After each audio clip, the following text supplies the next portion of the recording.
Bugungi mavzuyimiz qon bosimi ko'tarilish belgilari va uni davolash haqida bo'ladi. Xo'p, qon bosimi ko'tarilgan vaqtda hamma qon tomirlarimiz, arterial venous qon tomirlarimiz spazm holatda bo'ladi. Ya'ni qon tomirlarimiz ichida bosim yuqori bo'ladi.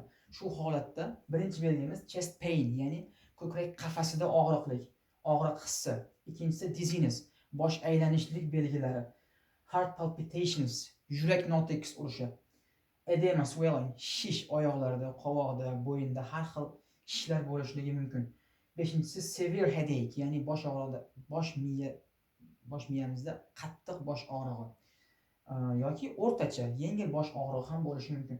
Oltinchisi vision changes, ya'ni ko'rish o'zgarishi, xiralashuvlar, ko'z olmasida og'riqlik, ba'zi holatlarda ko'rish yo'qolib qolish belgilari ham yuzaga kelishligi mumkin.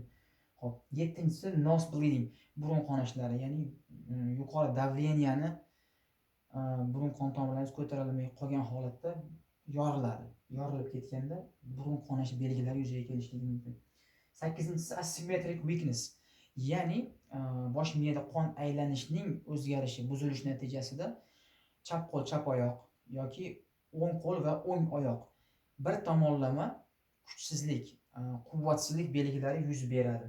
To'qqizinchisi shortness of breath, ya'ni nafas olishning qiyinlashuvi, hansirashlar, xirillashlar belgilari yuzaga keladi. 10-si altered mental status, ya'ni ong xiralashuvi, ong buzilishlari yuz berishi mumkin.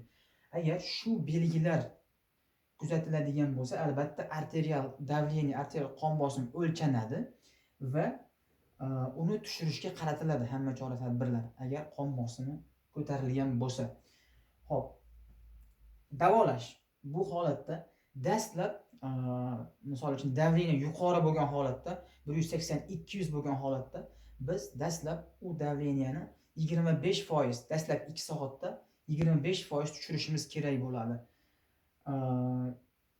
Qilinadigan tabletkalar. Birinchisi nifedipin, captopril, misol 10 mg, captopril 25 mg til ostiga solish mumkin.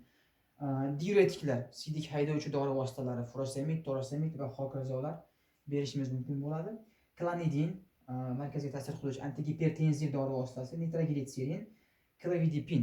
Mana shu tabletkalarni birinchi yordam dori sifatida qo'llashimiz mumkin bo'ladi. Rahmat.